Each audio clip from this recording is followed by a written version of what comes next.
Ya iniciamos nuevamente. Por Ya favor, estamos, ¿ah? Ya estamos. para que se puedan conectar. Pastor, mi resumen le digo, todavía no. Ya, ahorita. Mi pregunta. Ya. A ver, atención, ya se acabó el recreo.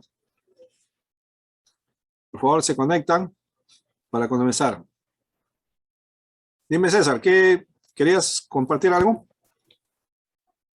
No, lo que dejó, Pastor, el tema de unas preguntas, creo. Ahora, no sé si es necesario. Ya. A ver, ¿qué querías compartir? Creo que el tema, usted dejó diciendo el tema de la educación, ¿no? Ya.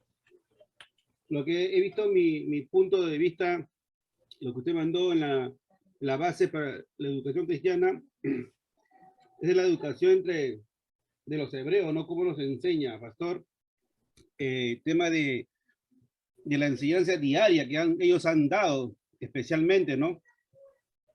Y de su entrenamiento también, no solamente las enseñanzas diarias, también sus entrenamientos también en las artes, porque ellos también aprendían sus artes. Y eso es lo que yo he visto, he leído ahí, ¿no? Y había también tanto la enseñanza de una fidelidad y obediencia a Dios. O sea, fue algo que los hebreos tenían esa organización, digamos, importante, ¿no? Entre la palabra de Dios, una ecuación directa de la palabra de Dios, una disciplina fundamental, tanto de la enseñanza. Y la educación hebrea era tanto que para los hijos, tanto que le enseñaban los principios de Dios, Pastor, ¿no? No solamente enseñaban la escritura, sino también trabajaban en la agricultura, y lo que hacían es el hogar. Y tanto así he visto que los hebreos, tanto los adultos, en la educación cristiana, los adultos aprendían ¿a qué? A enseñar a sus hijos. Yo acá estaba viendo en Deuteronomio 9, dice, por tanto, dice, guárdate y guarda tu alma con diligencia, para que no te olvides de las cosas que tus ojos han visto, dice acá. Ahora, dice, aparte de tu corazón todos los días de tu vida, antes bien, las enseñarás a tus hijos y a los hijos de tus hijos. Ellos tenían esa mentalidad, ¿no? Que la enseñanza tanto se desarrolle más cada día más en la vida para ellos, para la familia, para el hogar, para sus hijos. El crecimiento tanto espiritual para Dios, para nosotros. Muy bien. Está bien, César. Gracias. Okay, gracias por la apreciación. Bien, vamos a retomar. Voy a hacer uso de una presentación sobre la historia de la iglesia, historia de la educación dentro de la iglesia. Voy a presentar entonces la pantalla. Tomen atención, por favor. Voy a compartir la pantalla acá. Ya. ¿Se observa, William? Sí, ¿Se ve bien? Ya, gracias. Bien, vamos a revisar con ustedes un poco, vamos a hacer una regresión en el tiempo. Vamos a conocer algunos asuntos, cómo se fue dando la educación cristiana dentro de la iglesia, ¿no? Cómo se fue formando, cómo se fue entendiendo esto. A ver. Entonces, el tema de esta presentación es la historia de la educación cristiana. Vamos a analizar desde sus comienzos, ¿no? En la primera iglesia, luego de la ascensión del Señor Jesús, ¿no? La comisión a los apóstoles, cuando llegó el Espíritu Santo, ¿no? Empezó la obra de la iglesia en Jerusalén, se fue formando la primera iglesia, se fue organizando la primera iglesia.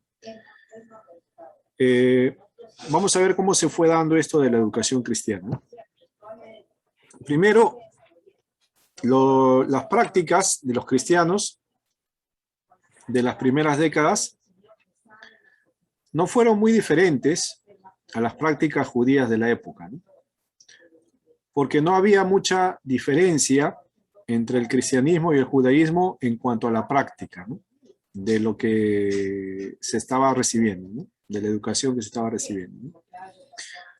Debemos reconocer que la primera iglesia pues fue conformada por judíos propiamente, ¿no?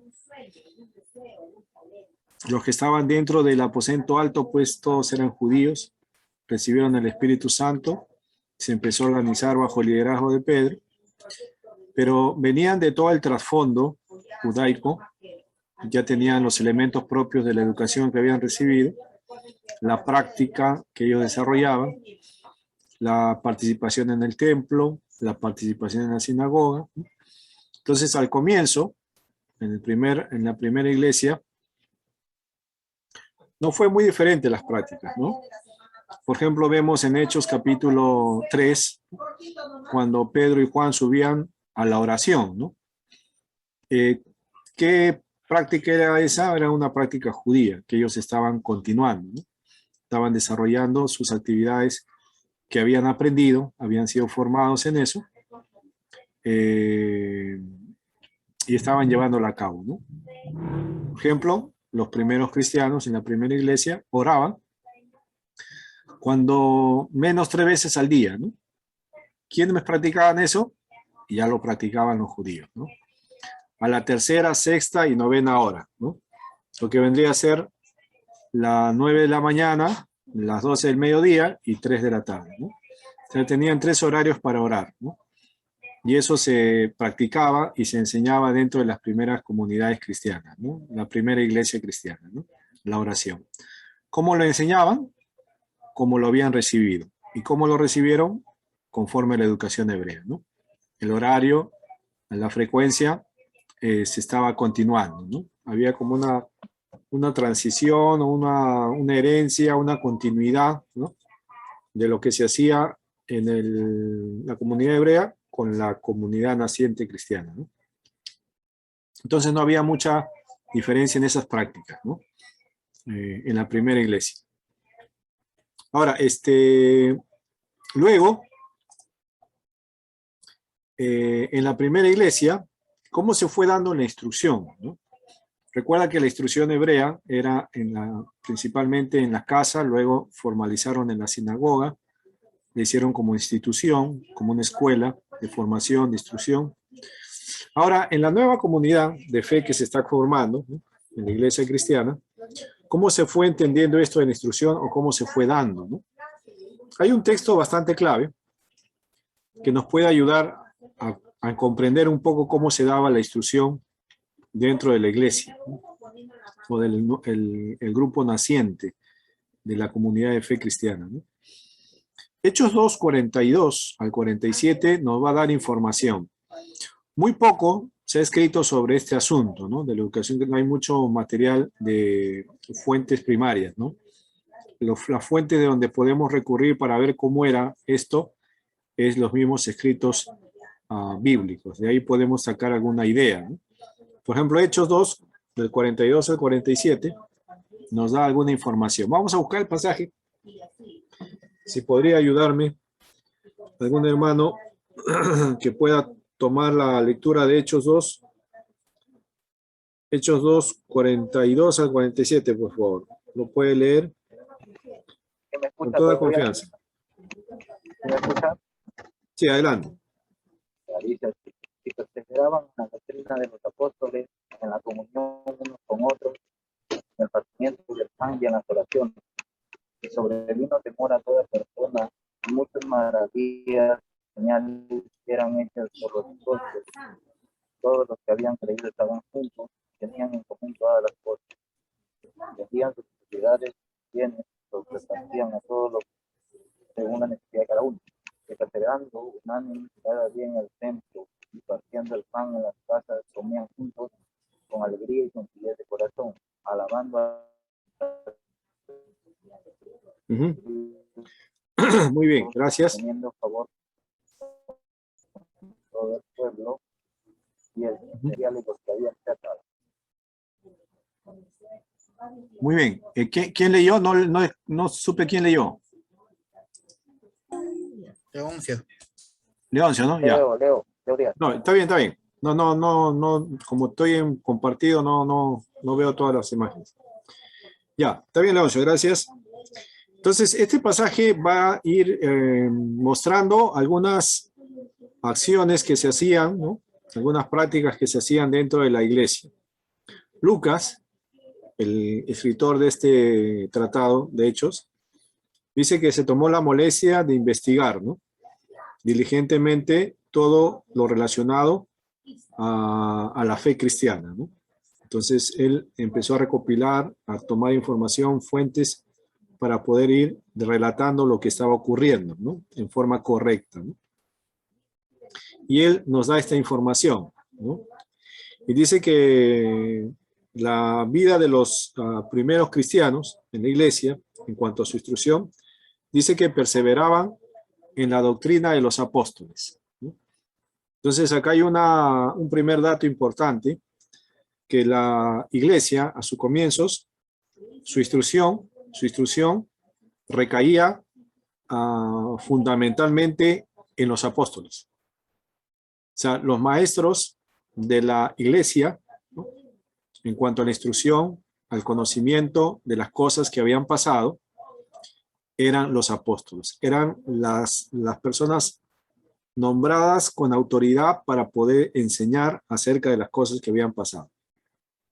Por eso dice, perseveraban en la doctrina de los apóstoles. Eran los principales maestros con autoridad para enseñar, los apóstoles. Entonces, los primeros cristianos fueron instruidos por lo que los apóstoles le enseñaban, ¿no? Esa fue su primera instrucción. Luego dice que estos apóstoles continuaban, ¿no? Perseveraban, los cristianos, en lo que los apóstoles enseñaban. O sea, era una enseñanza que se mantenía vigente, no caducaba, no era desechada, ¿no? No era de corto plazo, sino era permanente en la vida de las personas. Por eso perseveraban, o sea, seguían creyendo en la enseñanza que habían recibido de los apóstoles.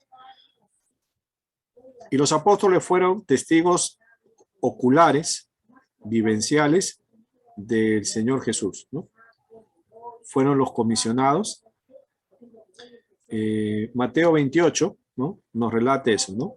Al final de la gran comisión dice, y bautizándolos y enseñándoles, ¿no?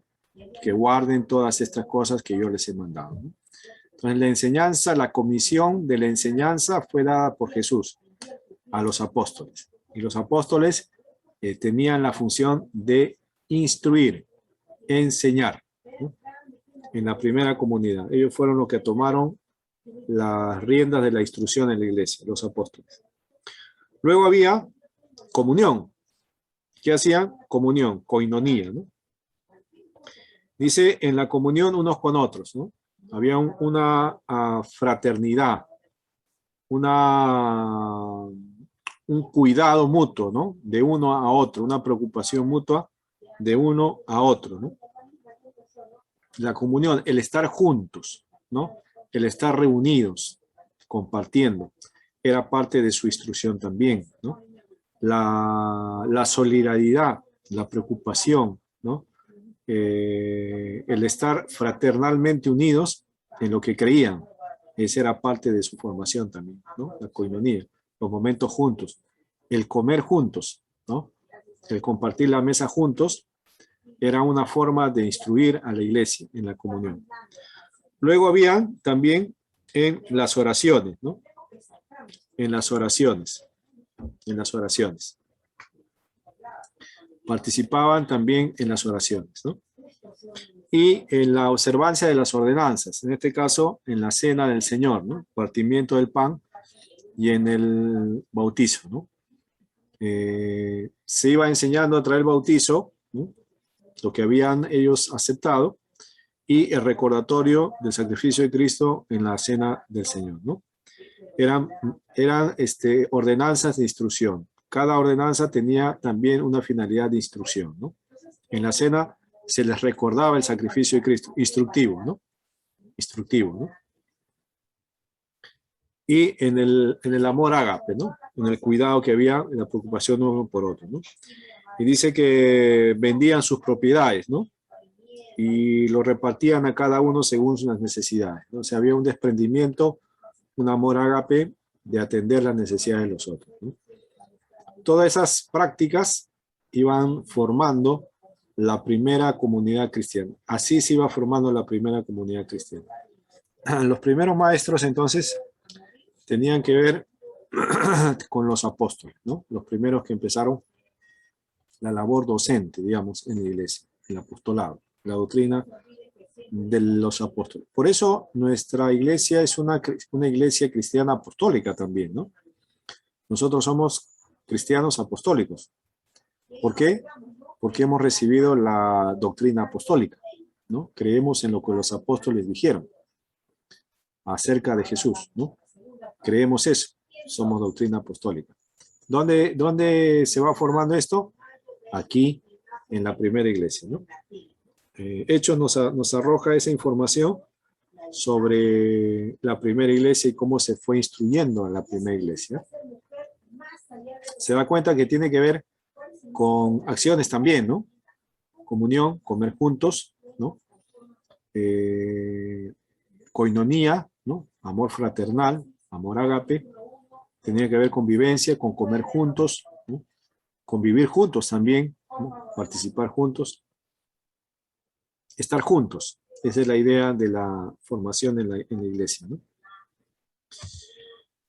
Luego, dentro de la educación, en la iglesia primitiva o en la primera iglesia, tenía dos funciones principales, ¿ya?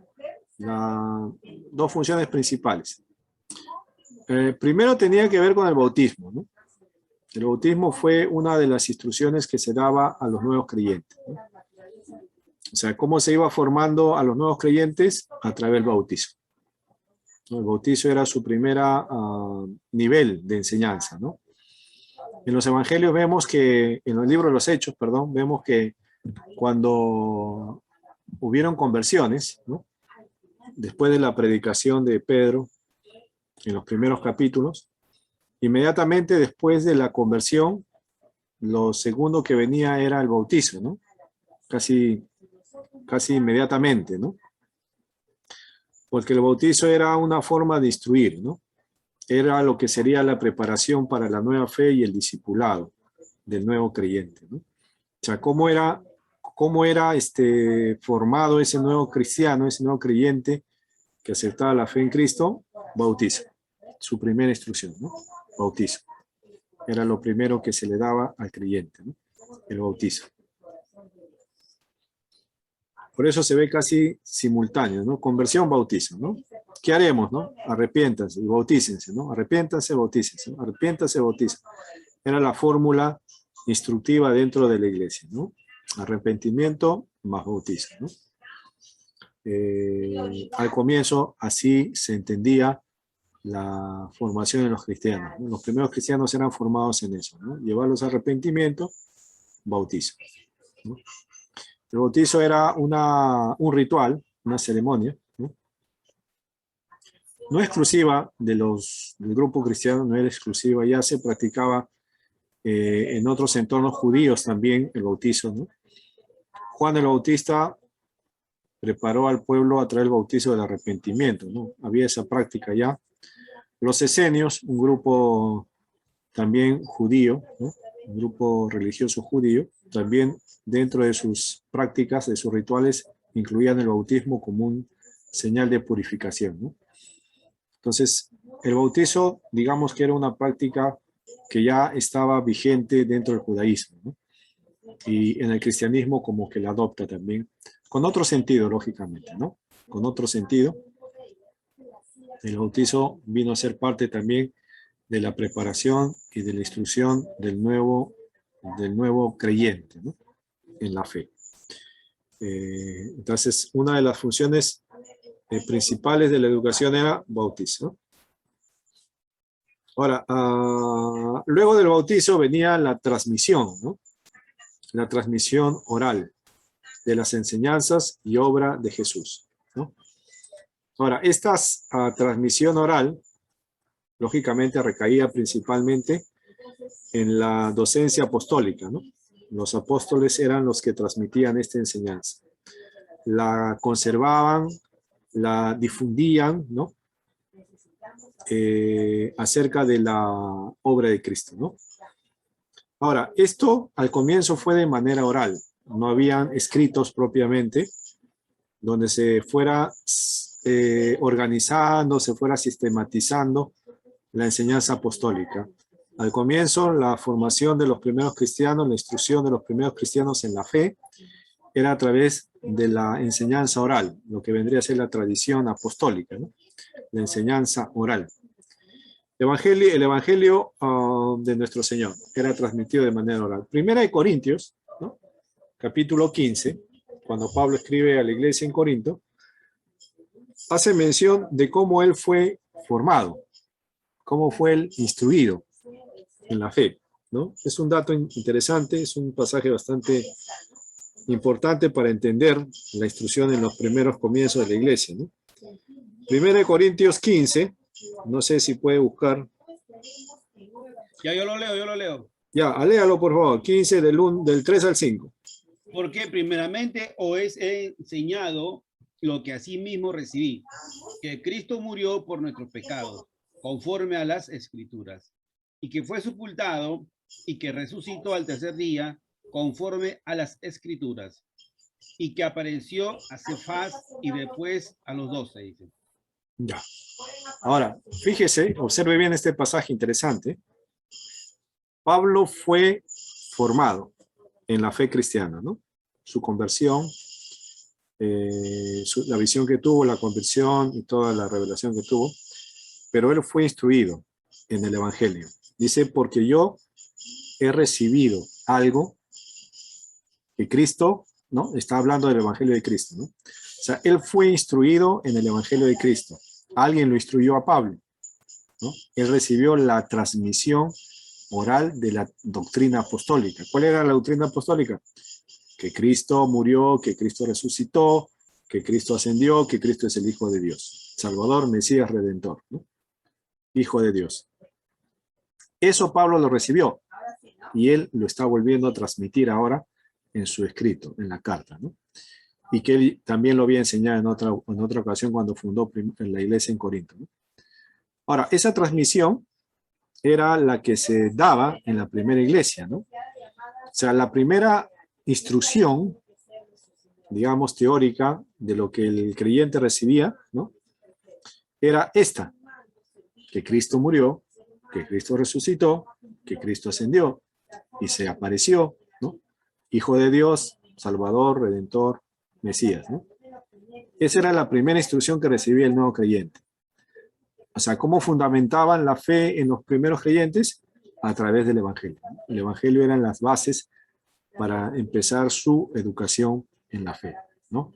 Como lo mencioné, y era de manera oral. No había todavía escritos, ¿no? Que circulaban oficialmente reconocidos, no habían escritos oficiales en la iglesia, todo era tradición oral. Y lo que acompañaba a esta tradición o a este mensaje oral de los apóstoles era que era respaldado por las escrituras. ¿De qué escrituras se está hablando? Del Antiguo Testamento, ¿no? Así que el Antiguo Testamento, la herencia judía, el Antiguo Testamento, ayudaba en esta formación primera, pero no ayudaba a la educación hebrea como tal, judaica como tal, sino para afirmar y mostrar que Jesús era el Cristo y que las profecías que estaban ahí se cumplían en Cristo, ¿no? Así que la educación cristiana empezó a girar, ¿no? Hacia un personaje, hacia Cristo. Se empezó a volver cristocéntrica desde sus comienzos, ¿no? Empieza a girar, ¿no? La figura, ¿no? Y empieza, la persona de Jesucristo empieza a tomar protagonismo principal en la educación de la iglesia. ¿Mm? Y es respaldada, lógicamente, por los escritos que ya habían dentro del judaísmo. Entonces, la transmisión oral fue una de las enseñanzas, ¿no? O la enseñanza principal que se dio en la primera iglesia, ¿no? La tradición apostólica.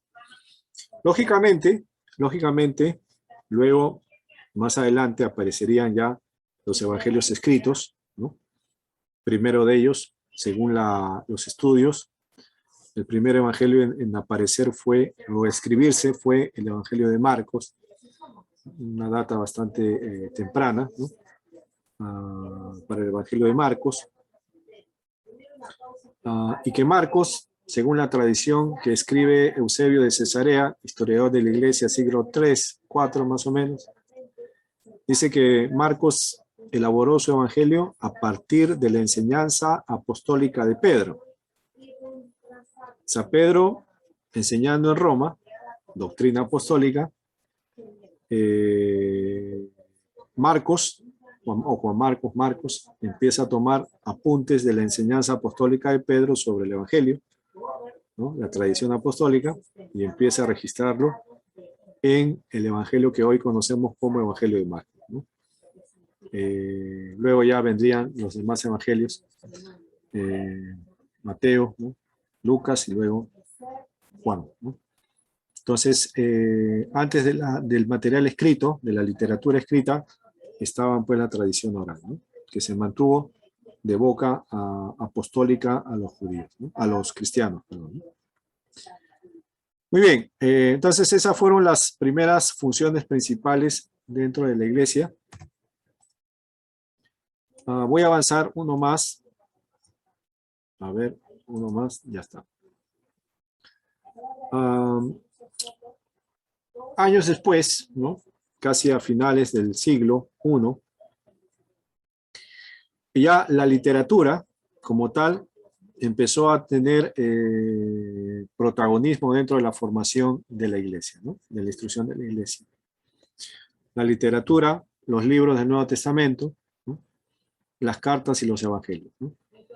O sea, ya empezaron a circular en la iglesia, ¿no? La iglesia ya se había expandido, ya no solo era Jerusalén, ya se había expandido a Antioquía, ya se había ido hacia los viajes misioneros de Pablo, Asia Menor, se habían fundado iglesias y empezó la instrucción a la iglesia. Ya la tradición oral, la transmisión oral fue tomando forma en los escritos, ¿no?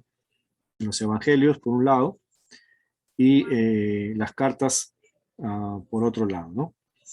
Uno de los evangelios que se usó en la parte formativa de la iglesia, ¿no? Fue el evangelio de Lucas, ¿no? El evangelio de Lucas tomó bastante fuerza en los comienzos de la primera iglesia, ¿no? En el primer siglo. Lucas fue usado sería como lo que conocemos hoy como un libro de discipulado, ¿no? Lucas se usó para discipular a los creyentes, ¿no? La lectura de Lucas, ¿no? El conocimiento de Lucas, el evangelio de Lucas, ¿no?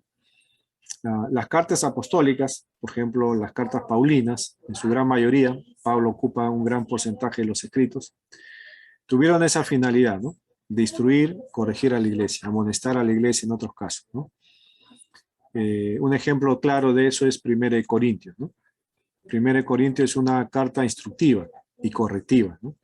Que escribe con la finalidad de enseñar lo que se debe hacer y lo que no se debe hacer, lo que se debe creer y lo que no se debe creer, ¿no?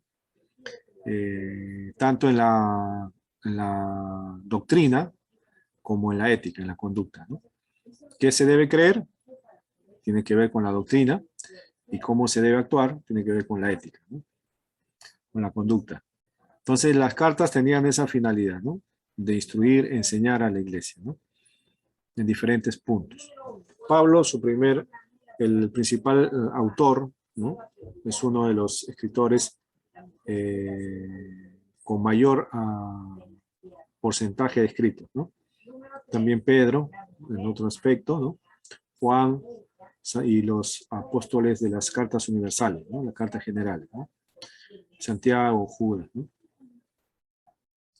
Esta literatura ayudó, ¿no? A fortalecer la educación dentro de la iglesia cristiana. Ahora, lógicamente, los escritos apostólicos aparecen por varias necesidades, ¿no? Una de ellas era la muerte de los apóstoles, ¿no?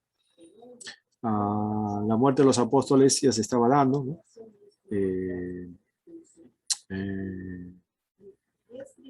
Juan era el último apóstol que quedaba, ¿no? La última autoridad. Recuerdan que la autoridad apostólica era importante dentro de la iglesia.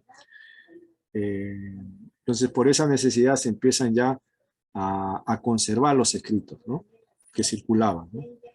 Como autoridad. Cosa que si los apóstoles morían, ¿no? Físicamente, quedaba su escrito como autoridad, ¿no?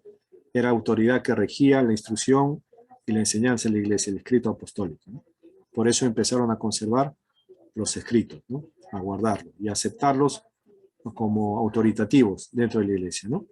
Ya todo eso después vendría a ser lo que conocemos como el canon del Nuevo Testamento, ¿no? Cómo se formó el Nuevo Testamento, ¿no? Pero en los primeros comienzos ya los escritos eran considerados en muchas iglesias como autoritativos, ¿no? Por parte de los apóstoles. Ahora, a finales del siglo I, ¿no? Siglo II, siglo I, aparece un documento que tomó bastante importancia dentro de la iglesia en su formación, ¿no?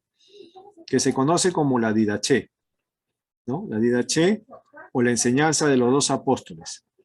Es un escrito donde de alguna manera se va sistematizando y se va ordenando la instrucción a la iglesia en varios aspectos, ¿no? En varios aspectos en cuanto a las prácticas, en cuanto a los ritos, en cuanto a lo que se debe creer, no se debe creer, cómo actuar en la vida diaria, en la vida práctica, fuera de la congregación, entre hermanos, sobre el bautizo, sobre el ayuno, sobre las prácticas espirituales también. O sea, es un documento que condensa un poco, es como un manual de discipulado, de instrucción en la iglesia, que ya se empezó a dar la enseñanza a través de esto, ¿no? Quisiera leer con usted la página 44 del libro que he dejado, ¿ya? Para poder ver lo que dice acerca de esto. Pues es un escrito bastante extenso, entonces no vamos a poderlo leer todo, ¿no? Pero por lo menos acá hay un bosquejo de lo que contenía la Didaché. ¿Qué contenía la Didaché? ¿Ya? Vamos a ver cuál es el contenido de la Didaché para conocerlo un poco más de cerca. Muy bien, acá tengo la pantalla. Entonces voy a agrandar un poco la... Ahí está. Ya creo que ahí se puede ver mejor, ¿no? Ya. La Didaché, o la enseñanza de los 12 apóstoles, dice, ¿no? Es un libro extracanónico. Lógicamente no fue reconocido dentro del canon judío, pero sí fue considerado como un material de instrucción, ¿no? Escrito probablemente cerca del año 90 después de Cristo. ¿No? Hay un poco de discusión en cuanto a la fecha de su publicación o de su escrito. Hay unos que lo ponen en el año 60, otros en el siglo III. Bueno, ahí está la discusión. Pues la cosa que fue un documento temprano, ¿no? La mayoría de los eruditos consideran un libro del siglo I, ¿no? Entonces, ahí lo vamos a fechar. Vamos a dejar ahí la Didaché. Este libro reclama tener instrucciones basadas en los dichos de Jesús, la que fue enseñada por los apóstoles a los paganos que querían convertirse. Entonces, los paganos que se querían convertir eran instruidos ¿en qué? En la Didaché. Y la Didaché contenía las enseñanzas de Jesús, ¿no? La Didaché nos ayuda a comprender qué estaba enseñando la iglesia en el primer siglo y cómo lo estaba haciendo. Consiste en 3 secciones principales, la Didaché. La primera describe la moralidad cristiana, ¿no? La moral cristiana. Habla de un camino de vida y un camino de muerte. Y por supuesto, exhorta a los paganos a escoger el camino de vida que consiste mayormente en la práctica de las virtudes cristianas y el evitar muchos vicios. La primera sección tiene que ver con lo moral. La segunda sección es un resumen de los rituales o las liturgias practicadas en la iglesia. Explica el bautismo, el ayuno, la oración y sugiere oraciones especiales para una cena del Señor privada. La tercera sección es un bosquejo de la organización y la vida de la iglesia. Enseña el lugar de los misioneros itinerantes, apóstoles, hombres que hablan en éxtasis, profetas y maestros de la iglesia. Además, enseña principios para la hospitalidad, apoyo para los profetas, económico, y reglas para el comportamiento para con los oficiales de la iglesia. Exhorta a los cristianos a tomar en serio la vida en la perspectiva del juicio venidero. Este documento, desde el punto de vista del educador, es uno de los más importantes del siglo I. Las palabras de Jesús se reconocen fácilmente, más otras enseñanzas que se desarrollaron en la iglesia primitiva.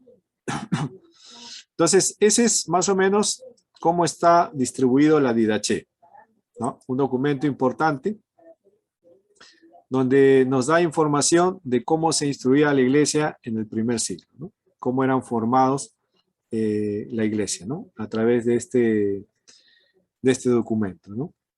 Ahora, por ejemplo, yo tengo acá una porción de la Didache sobre el bautismo, ¿no? Mire cómo se instruía acerca del bautismo, ¿no? A ver qué le parece, ¿ya? Vamos a, de ahí, abrir la sesión para que usted pueda comentar, ¿ya? Sobre el bautizo. Voy a compartir sobre el bautizo qué es lo que dice la Didache sobre el bautizo. A ver. Punto 7. Punto 7. Se ve bien, ¿no? Ya. Dice el bautismo. En lo que se refiere al bautismo, este es un extracto de la Didache, del documento que estamos revisando, ¿no? Que es lo que la iglesia recibía en su formación. En lo que se refiere al bautismo, bauticen de este modo. Ahí está la parte instructiva, ¿no? Cómo hacerlo. Dichas con anterioridad todas estas cosas, bauticen en el nombre del Padre, y del Hijo, y del Espíritu Santo. La fórmula trinitaria, ¿no? Bauticen en este nombre, Hijo, Padre, Hijo y Espíritu Santo, ¿no? Lo que conocemos. En agua viva. ¿Cuál es el agua viva? El agua que está corriendo, que está circulando, no estancada, es un agua que circula, ¿no? ¿Dónde vamos a encontrar esa agua viva? Lógicamente en un lugar donde el agua fluye, los ríos, ¿no? Los ríos. Si no tienes agua viva, sigue la instrucción. Si no tienes agua viva, bautiza con otra agua. Si no puedes con agua fría, hazlo con caliente. Si no tienes ni una ni otra, derrama agua 3 veces sobre la cabeza, en el nombre del Padre, del Hijo y del Espíritu Santo. Punto 4. Antes del bautismo, el bautizado y el que bautiza deben ayunar previamente, y todos los que puedan. Pero al bautizado le ordenarás que ayune 1 o 2 días antes.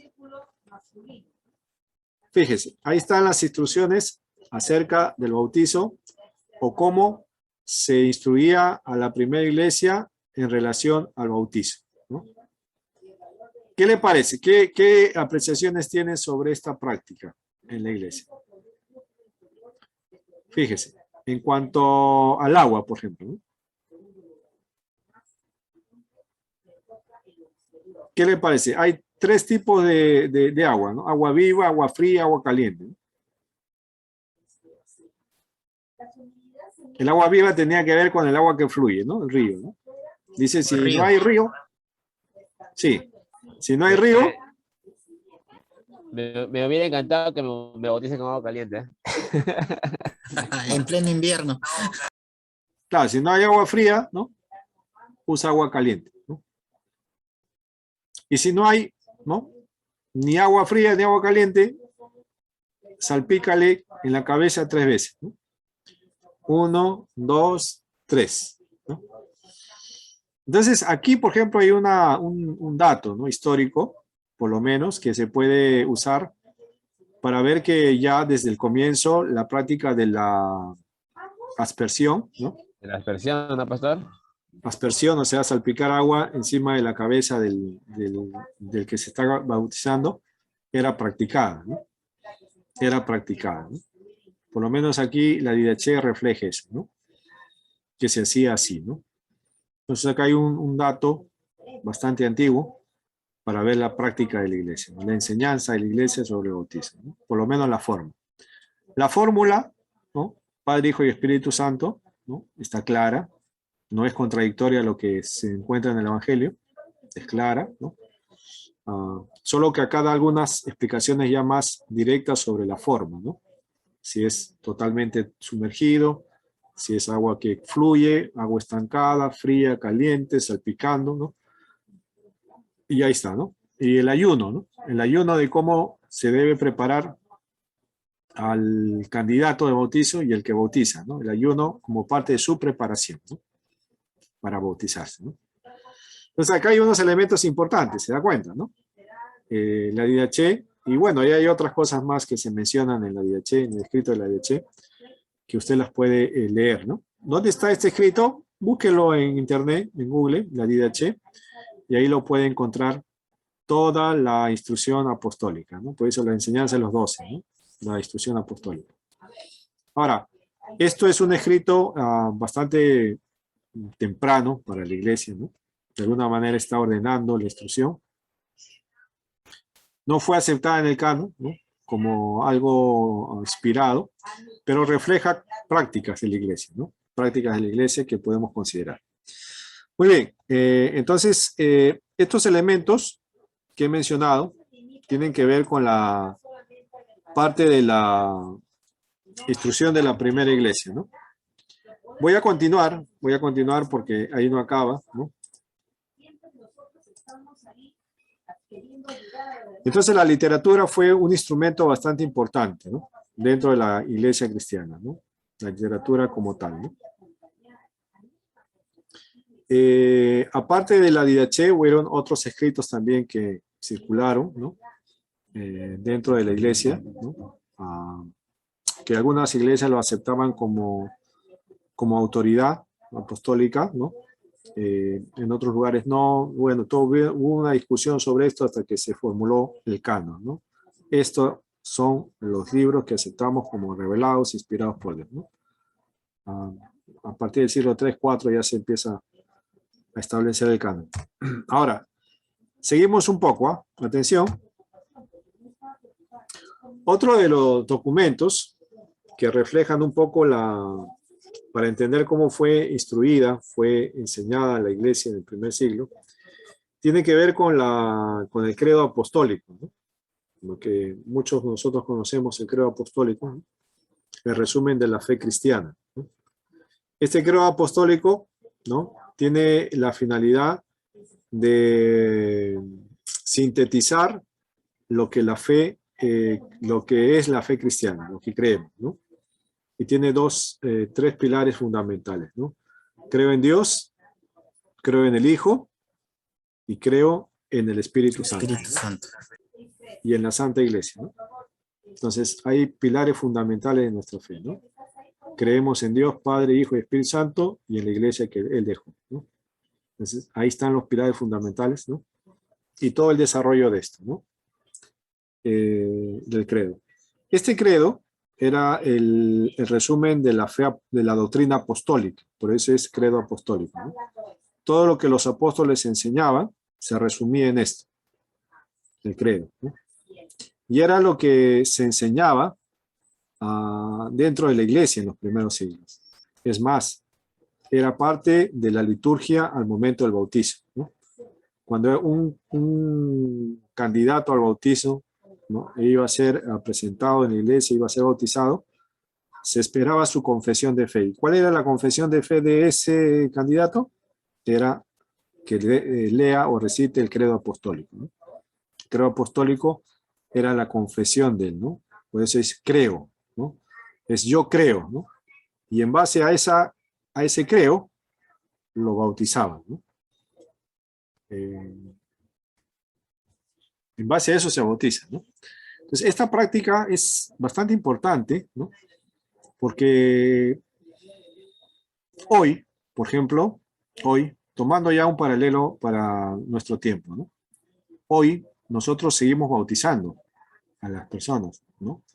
A los creyentes, a los nuevos creyentes los bautizamos, ¿no? En el nombre del Padre, del Hijo, del Espíritu Santo. El lugar puede variar, ¿no? Puede ser en río, piscina, aspersión, ¿no? Inmersión, como fuere. No hay problema en ese sentido. Pero lo que sí debemos mantener es, por ejemplo, este principio, ¿no? De que el nuevo creyente se le bautiza no en base a su testimonio, sino en base a su confesión de fe. Lo bautizamos porque él cree en Jesús, ¿no? Como hijo, cree en Dios, en el Hijo y el Espíritu Santo, ¿no? Etcétera, etcétera. Entonces, en base a esa confesión se debe bautizar, ¿no?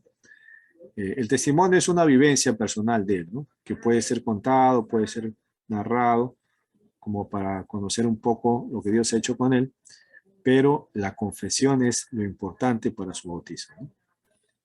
El credo apostólico acompañaba a los candidatos antes de ser bautizados, ¿no? Debían recitarlo, leerlo, para poder recibir el bautismo, ¿no? Entonces el credo apostólico también es un documento que nos ayuda a entender la enseñanza y la formación en la primera iglesia, ¿no? ¿Dónde se hacía esta transmisión de enseñanzas, ¿no? Lógicamente en los primeros siglos no había iglesias, ¿no?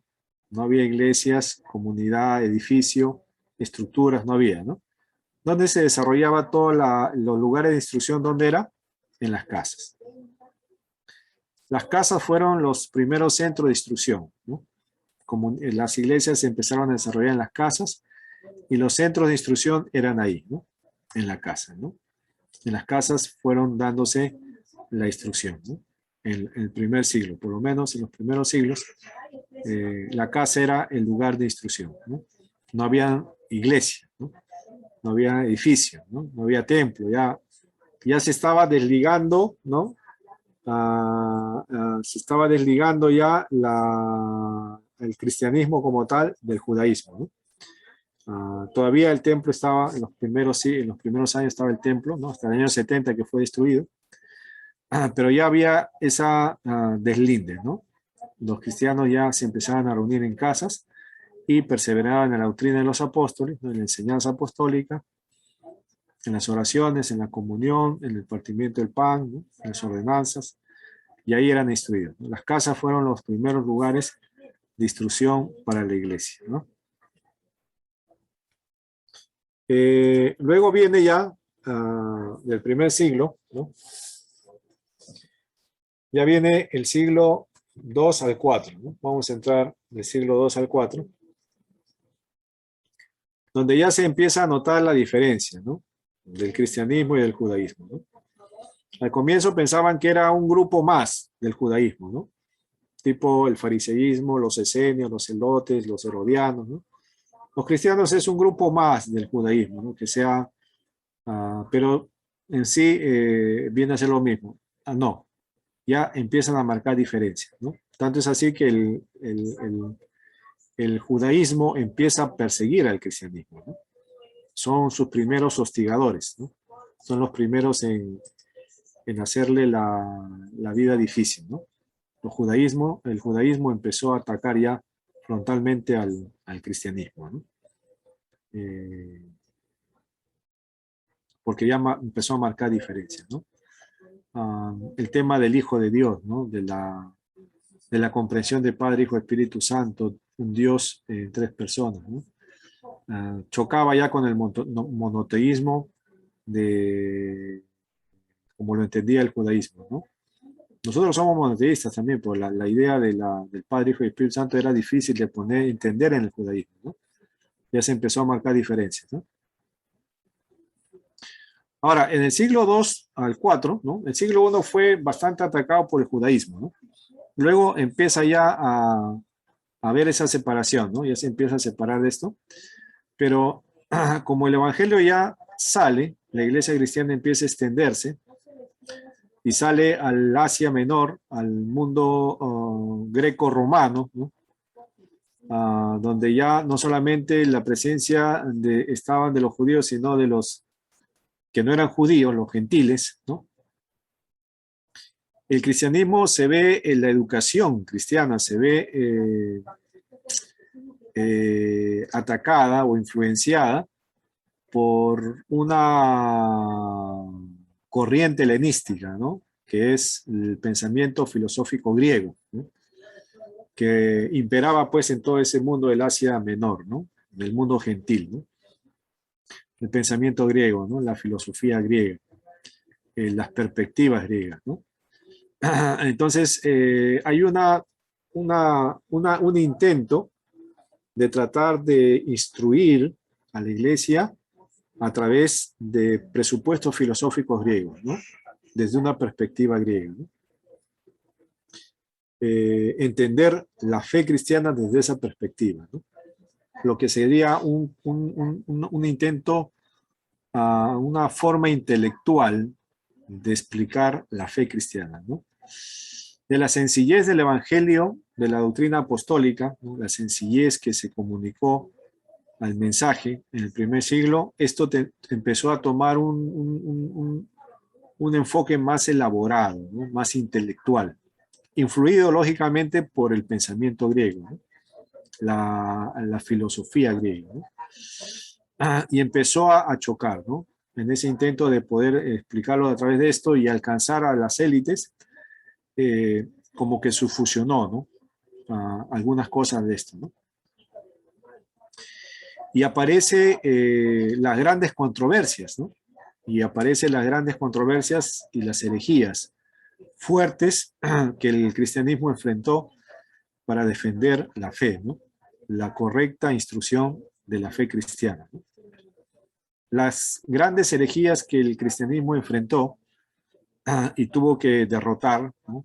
Para continuar en la vigencia de la correcta instrucción fueron el gnosticismo. En el siglo II fue un pensamiento que afectó mucho la educación cristiana, ¿no? El gnosticismo, y que hasta hoy a veces hay rezagos de eso, ¿no?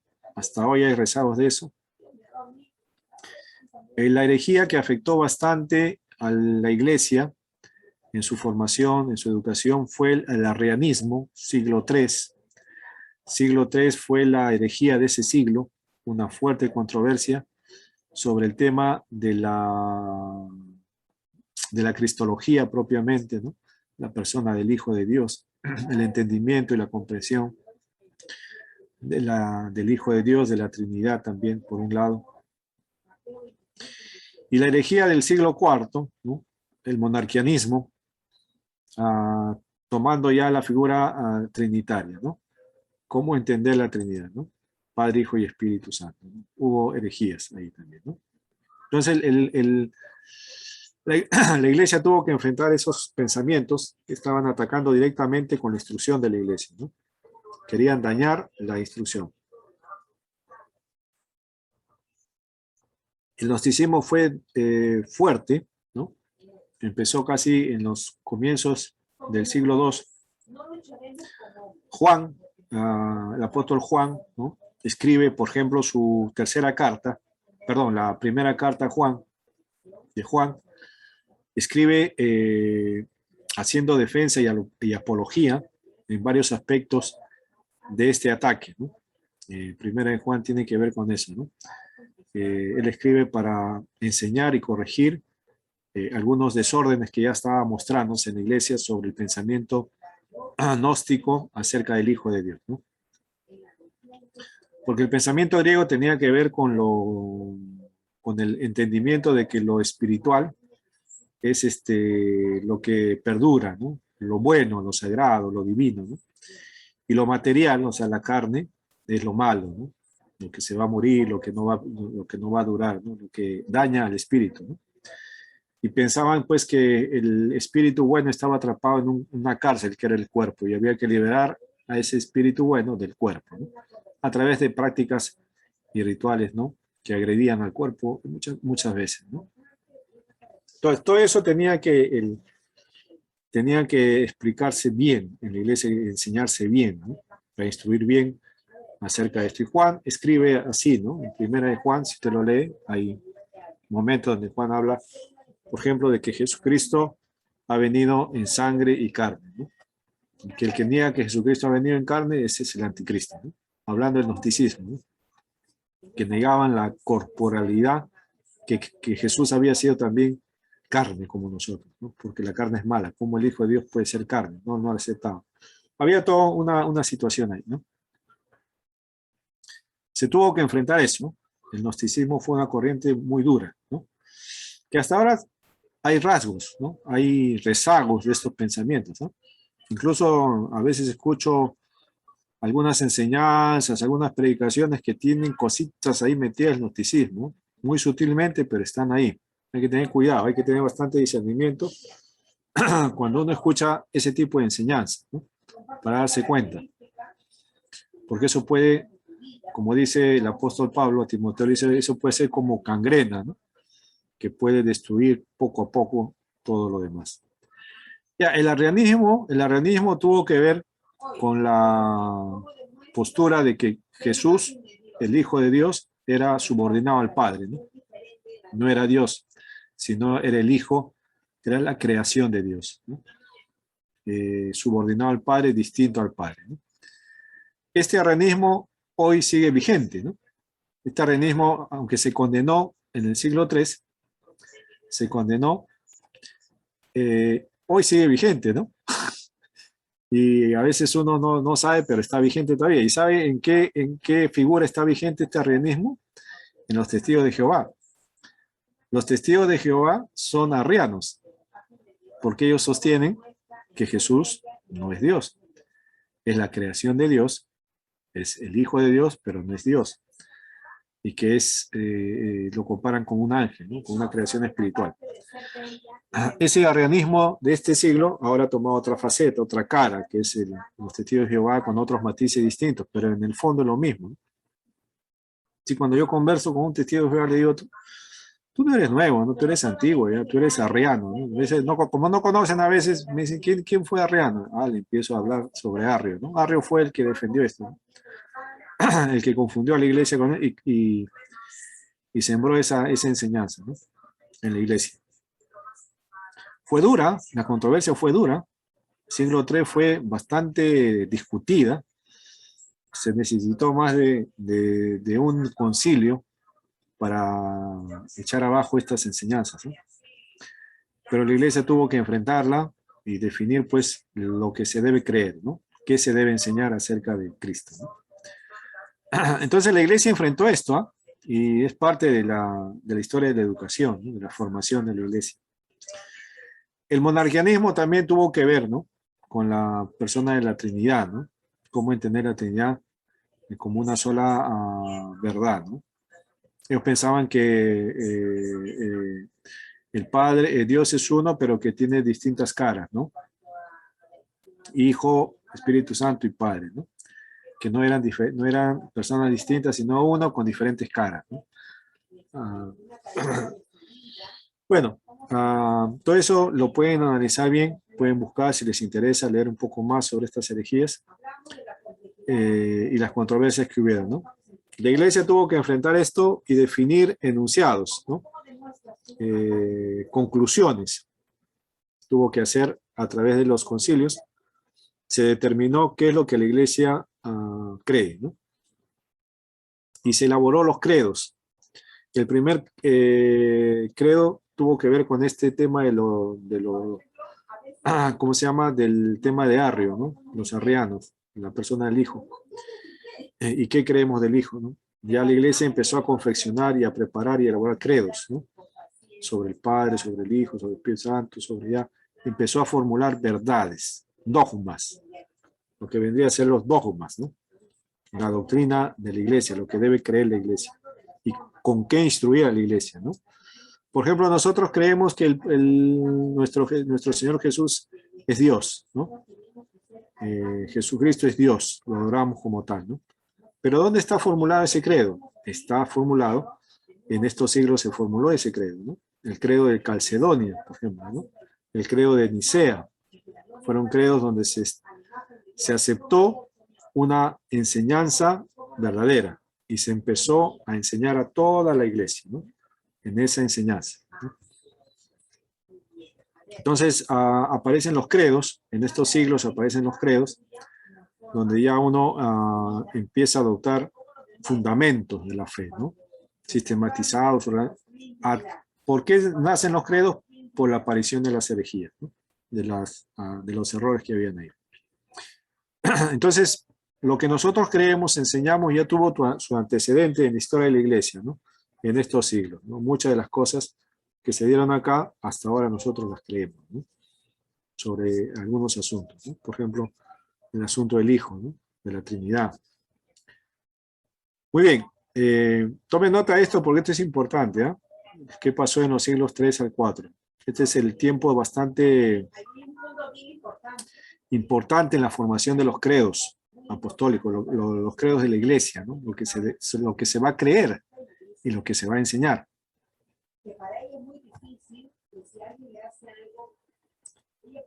Avanzamos un poco. Otro de los aspectos que se presentó también en estos siglos fue el tema de los apologistas, ¿no? Los apologistas fueron personajes de la iglesia que empezaron a elaborar escritos, ¿no? Elaborar escritos para defender a la iglesia y defender la enseñanza de la iglesia frente a los ataques de los inconversos, ¿no? De los paganos, que cuestionaban y denigraban y menospreciaban la fe y la doctrina cristiana, ¿no? La atacaban. Y ellos tomaron esta función de defensores de la fe, ¿no? Hubieron varios apologistas, ¿no? Que hicieron varios escritos, ¿no? Entre ellos, uno de ellos es Tertuliano, ¿no? Tertuliano, un creyente africano, bastante versado, abogado de profesión, que se convierte al cristianismo y que compone escritos realmente buenos escritos, ¿no? En defensa de la fe cristiana, ¿no? Porque en el tiempo de Tertuliano a la iglesia se le acusaba de que era una secta, era un grupo sectario donde sacrificaban niños, ¿no? Y se tomaban la sangre de los niños en sus rituales, ¿no? Hablando de la cena del Señor, ¿no? Que se practicaba recordando el derramamiento de la sangre, ¿no? Y ellos pensaban que en la cena del Señor acusaban de que los cristianos se reunían escondidos, sacrificaban niños y la sangre de esos niños se la bebían, ¿no? En enseñanza de lo que les dejó su maestro, hablando de Jesús, ¿no? Falsamente, porque ese no era pues la enseñanza, ¿no? Y Tertuliano empieza a escribir en defensa de la ordenanza de la cena del Señor, ¿no? También empieza a escribir a favor de la defensa de los cristianos que estaban siendo muertos, ¿no?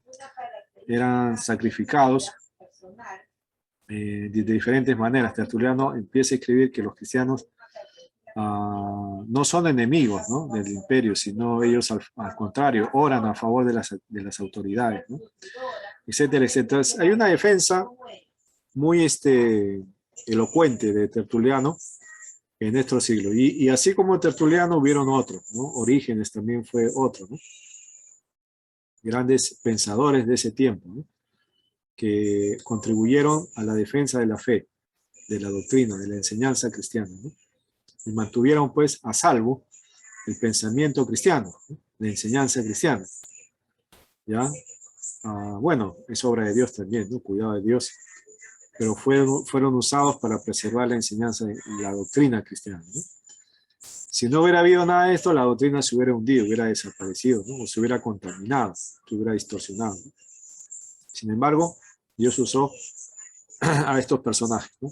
Eso fue también parte importante del siglo II al III, los apologistas, ¿no? Los defensores de la fe.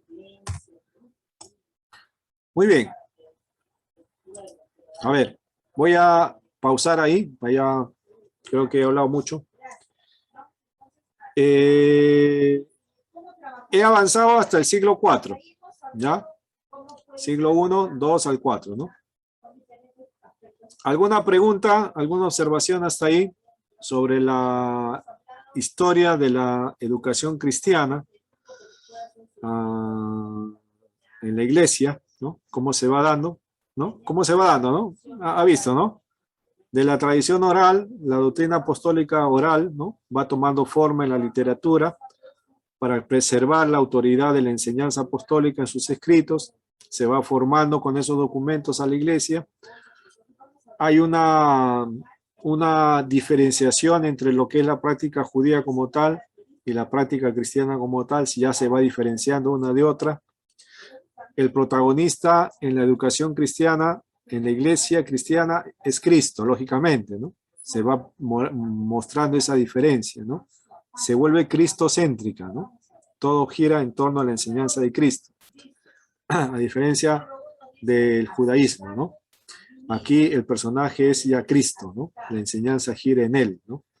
Porque lo que primero recibió es que Cristo murió, Cristo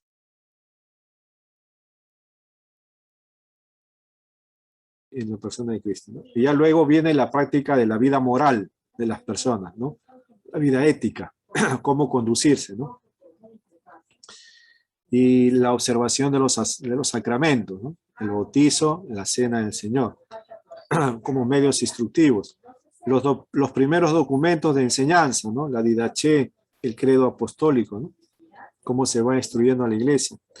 Luego, el tiempo de convulsión que pasa la iglesia con los ataques de las herejías, ¿no? Y cómo, de alguna manera, pretenden destruir la enseñanza cristiana, ¿no? Y cómo se sale de eso, ¿no? La defensa de la fe, ¿no? Hasta ahí estamos llegando, porque después ya, la próxima semana vamos a hacer ya el recorrido hasta el final, cuando entra ya la época de la bonanza, ¿no? La época de la bonanza cristiana, cuando ya en el siglo IV la iglesia entra en un tiempo de descanso, ¿no? La persecución acaba y se establece el cristianismo como religión oficial del imperio. Y ahí empieza otro tiempo para la educación cristiana, ¿no? Que vamos a ir relatando la próxima semana. Muy bien, hasta ahí. ¿Alguna pregunta? ¿Todo está claro? La Dinaché, muy interesante, pastora. Ya, muy bien. Ahí lo pueden ustedes revisar. Está en la literatura, en internet, está libre, no hay problema. Lo puede revisar con confianza. Lo que les voy a dejar, por favor,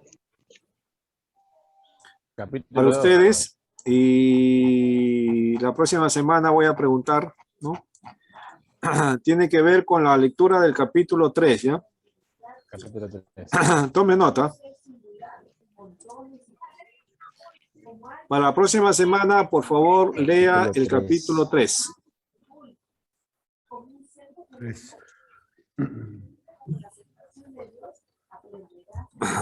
¿Cuál es el capítulo 3?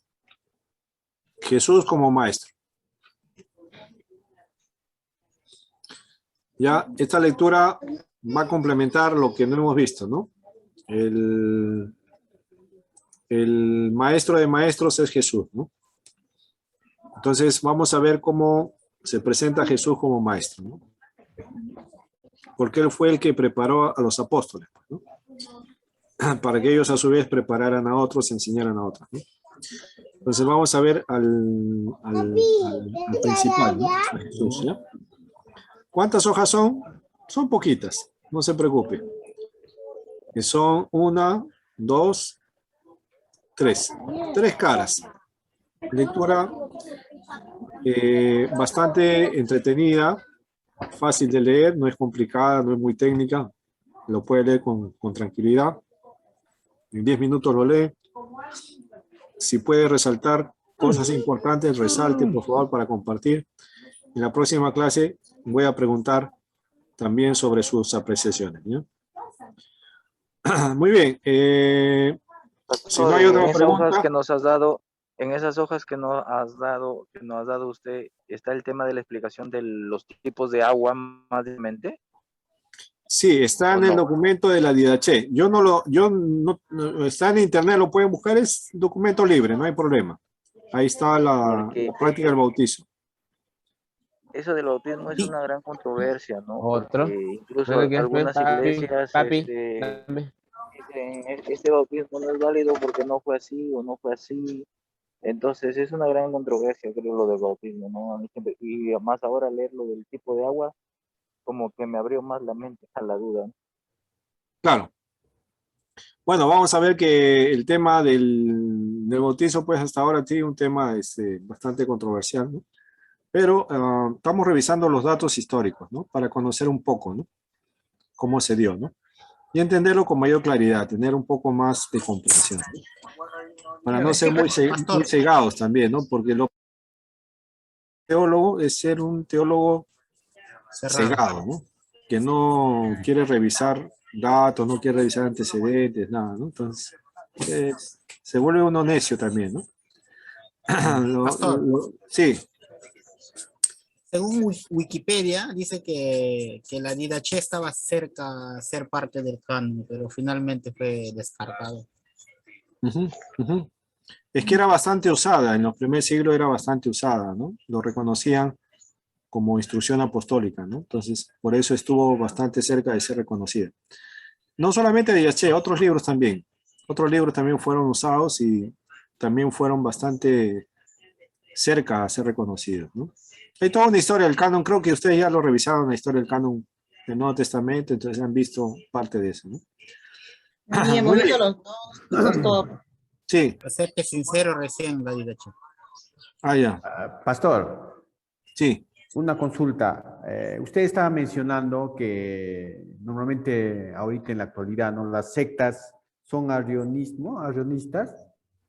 No, el arrianismo fue una secta que se condenó en el siglo III, ¿no?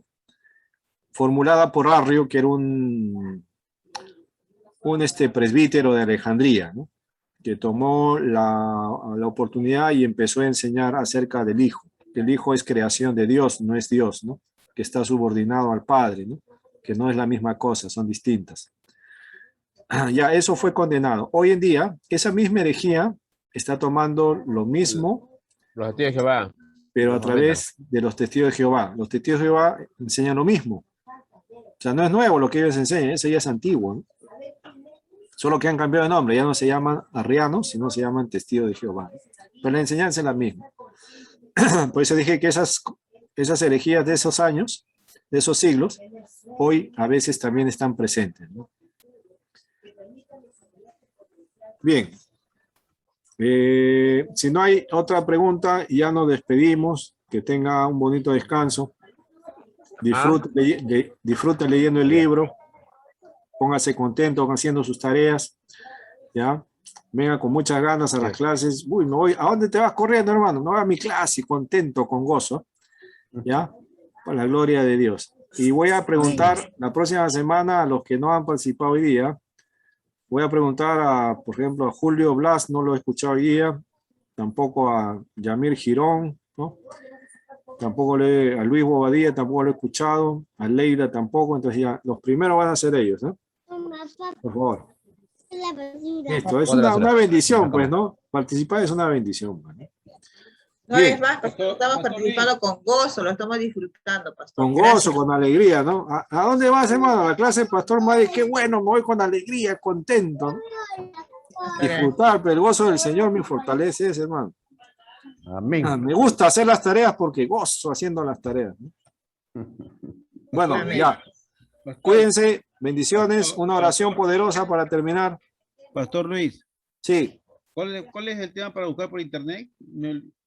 si desea investigar más por internet, puede buscar la Didache, ¿no? Para que conozca un poco más ese documento, pueda leerlo, conocer un poco más cómo fue el asunto. Y es voluntario, ¿no? Ok, pastor, gracias. Bien, levantamos una oración entonces en el nombre de Jesús. Hoy William Cabello nos ha acompañado como moderador. Termine, por favor, con una oración. Amén. Amado Padre, gracias Señor Jesús por este bello momento que nos das, Padre Santo, de estudiar tu palabra, de prepararnos, Padre Santo, para tu obra. Señor Jesús, gracias por todos mis colegas y hermanos que están aquí. Padre Santo, gracias por darnos sabiduría y dirigirnos con tu Santo Espíritu. Señor, también bendice a nuestro Pastor Madrid, que nos enseña con tanto amor y que le das la sabiduría para llegar, Padre Santo, para que nosotros entender tu palabra y tu historia, Padre Santo. Gracias, mi Dios, nos despedimos en el nombre de Jesús. Amén. Amén. Amén. Cuídense, Dios les guarde.